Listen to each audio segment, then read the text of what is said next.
orang kaya itu privilege-nya ada dua. Satu duit modal, dua dia mendapatkan kesempatan untuk mencoba berkali-kali. Tapi bagi orang miskin nih, satu kegagalan tuh sangat luar biasa, Pak.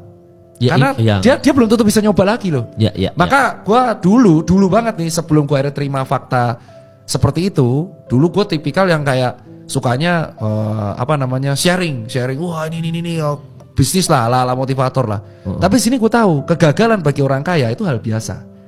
Kegagalan bagi orang miskin, itu tidak bisa diterima. Karena kalau dia gagal, dia belum tentu punya chance untuk mengulang kesempatan itu lagi.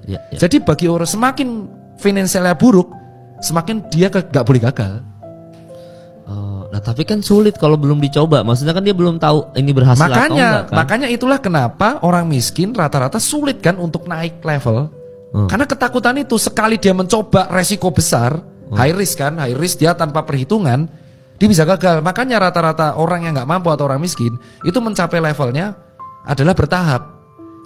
Dia kerja dulu, dia part time dulu, dia double job dulu, nabung, resiko berkurang baru dia berani. Nah itulah yang banyak motivator bilang selama masih muda cobalah kesempatan. Lah dia kan masih ngerjain ngidupin anaknya atau adiknya mungkin rumahnya. Nah jadi dia baru mulai kesempatan itu di umur 40. Nah dulu gue gak paham di saat itu. Sampai akhirnya gue ketika pandemi dan kuliah gue paham bahwa ada orang yang memang mereka itu bertahan terus supaya dia bisa menekan resiko gagal itu. Karena memang kesempatannya tuh dikit.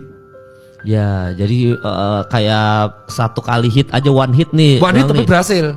Makanya harus ditahan dulu nih. Tahan dulu. Jangan yang orang bilang berusahalah di usia muda. Justru itu ya nggak salah juga ya. Cuma justru itu yang bikin kayak ada orang yang kayak tadi kata lu secara finansial tidak sebagus orang-orang yang secara finansial bagus kan. Betul. Jadi dia harus one hit wonder bahasanya apa ya? Harus one hit punch gitu. Iya betul. Tapi langsung kelar. Nah makanya kan kalau kita lihat ada tuh kayak anak, kalau gue menyebutnya kaum mediocre ya. Jadi kaum mediocre tuh kaum yang memang terjebak di generasi sandwich. Dia sudah pinter tapi dia bekerja untuk membiayai adiknya dan membiayai utang keluarganya.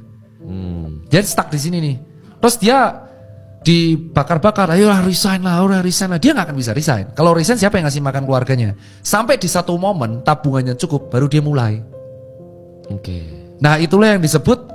Makanya kalau kita memotivasi atau pendapat, ada orang-orang seperti itu yang bagi mereka tuh gak bisa gagal karena tabungan mereka itulah yang akan mereka buat modal. Nah makanya karena banyak orang shortcut, tidak mau menghormati proses ini, mereka shortcut lewat slot, Zeus, Zeus, slot, binomo, investasi bodong. Karena mereka tergiur, buset, 50 juta dititipin ke dia jadi naik 10%. Wah, padahal nggak mungkin. Tapi karena orang sudah tergiur sama ego laba, buta mereka akan logika gitu.